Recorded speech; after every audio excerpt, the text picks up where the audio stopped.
Assalamualaikum warahmatullahi wabarakatuh. Perkenalkan, nama aku Nita Febi Rizkana. Aku dari Fakultas Psikologi Angkatan 2020. Aku kuliah di Universitas Islam Sultan Agung Semarang.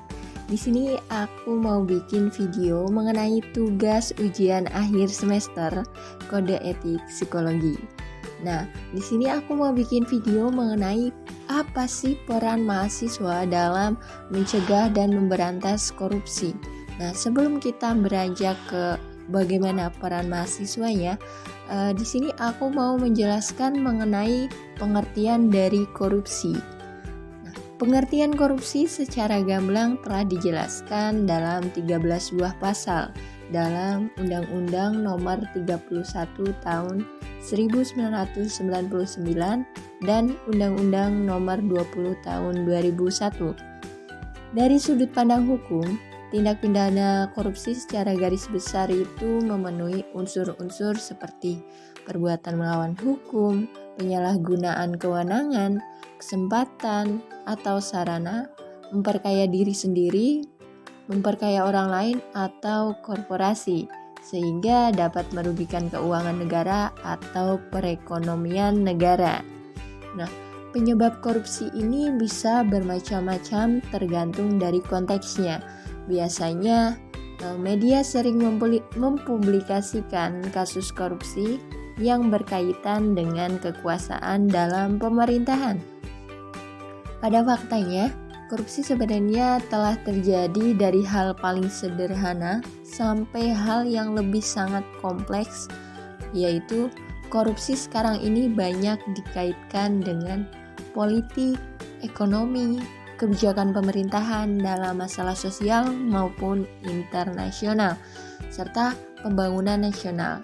Setiap tahun bahkan mungkin setiap bulan, banyak pejabat pemerintah yang tertangkap karena melakukan tindakan korupsi. Dalam konteks inilah, peran mahasiswa sebagai salah satu bagian penting dari masyarakat sangat diharapkan. Untuk dapat berperan secara optimal dalam pemberantasan korupsi adalah pembenahan terhadap diri dan kampusnya, di mana mahasiswa itu harus mendemonstrasikan bahwa diri dan kampusnya harus bersih dan jauh dari perbuatan korupsi. Upaya pemberantasan korupsi dimulai dari awal masuk perkuliahan. Masa ini merupakan masa penerimaan mahasiswa, di mana mahasiswa diharapkan mengkritisi kebijakan internal kampus dan sekaligus melakukan pressure kepada pemerintah agar undang-undang yang mengatur pendidikan tidak memberikan peluang terjadinya korupsi.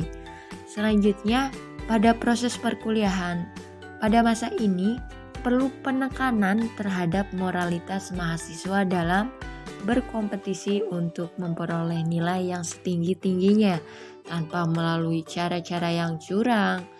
Upaya preventif yang dapat dilakukan adalah dengan membentengi diri dari rasa malas belajar.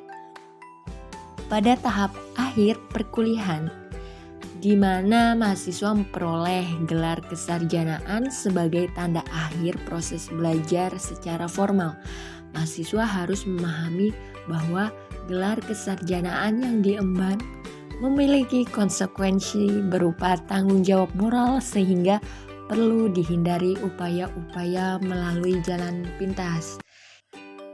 Dalam masyarakat, peran mahasiswa adalah sebagai kontrol sosial. Mahasiswa dapat melakukan peran preventif terhadap korupsi dengan membantu masyarakat dalam mewujudkan ketentuan dan peraturan yang adil dan berpihak pada rakyat, sekaligus mengkritisi peraturan yang tidak adil dan tidak berpihak kepada masyarakat. Mahasiswi juga dapat melakukan peran edukatif dengan memberikan bimbingan dan penyuluhan kepada masyarakat, baik pada saat itu melakukan kuliah kerja lapangan mengenai masalah korupsi dan mendorong masyarakat berani melaporkan adanya korupsi. Sekian video dari aku mengenai peran mahasiswa dalam mencegah dan memberantas korupsi. Kurang lebihnya mohon maaf. Wabillahi taufiq wal hidayah. Wassalamualaikum.